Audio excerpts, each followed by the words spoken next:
O'zbekistonga qarshi o'yinda penalti tepishni istamagan futbolchi qanday qilib yanada kuchliroq jamoaga qarshi yoki jahon chempionatida o'ynashi mumkin? 10 nafar futbolchi yo'q, biz tepmaymiz deb penalti tepishdan bosh tortishdi. Men o'zimni penaltilarimni har doim tepganman, chiqaman va tepaman. Men uchun hamma o'yin muhim. Lekin boshqa futbolchilar bunday xarakter bilan O'zbekistonga qarshi o'yinda penalti tepishga chiqishni istashmasa, nima o'rtoqlik o'yinda jamoaga bosim bo'lganini his qildingmi? Yo'q, men aytmoqchimanki, yo'q. Bilmadim nimaga hamma bunday deb o'ylayapti. Aytmoqchi bo'lganim, afsuski, so'nggi paytlarda bizning futbol madaniyatimiz umuman noto'g'ri tarafga, juda katta bosim bor tarafga qarab ketib qoldi. Ya'ni hamma jamoalarga rahmat, omad. Gap klublar haqida ketayotgani yo'q, klublarimiz yaxshi o'ynayapti. Gap terma jamoalar haqida. Terma jamoalarimiz hattoki o'rtoqlik o'yinlarda ularga nisbatan juda katta bosim bo'ladigan tarafga qarab ketishyapti. Bunday mentalitet bilan futbolchilarimiz bunday bosimga chiday olishmaydi. Men uchun bo'layotgan ishlar juda g'alati. Nima sababdan futbolchilarga bunday bosim qilishayotganini tushunmayotganim yo'q.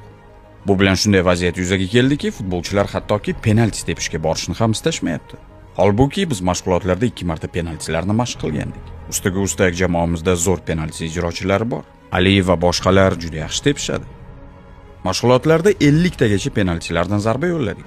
4 ta yoki 5 tasi qaytarildi, lekin qolganlari gol bo'lgan. Ya'ni hamma gol kiritgan. Milod ham gol kiritganmidi? Milod 3 ta penaltidan 3 ta gol kiritgan. Mehdijon, balki bu narsalarga e'tibor bermassizlar. Hozir uzr. Bu narsalarga e'tibor bermaslikning iloji yo'q. Hozir hamma narsa ijtimoiy tarmoqlarda, buni butun dunyo tomosha qiladi. Hozir nafaqat yosh avlod, balki butun dunyo majoziy ma'noda internet dunyosiga qarab ketmoqda. Men hozir futbolchilarga bu xabarni o'qima, unga e'tibor berma deb ayta olmayman. Yoki xayollaringdan bu narsani chiqarib tashla deb ularga buyruq bera olmayman. Bu hammaning shaxsiy ishi. Hammaning xarakteri o'zi o'rnatgan chegaralardan kelib chiqib rivojlanadi. Lekin afsuski, aynan shu narsalar futbolchilarga qo'shimcha bosim sifatida xalaqit bermoqda. Lekin O'zbekistonga qarshi o'rtoqlik turnirida o'rtoqlik o'yinida shunday o'ynash mumkin. Buni tajriba sifatida qabul qil.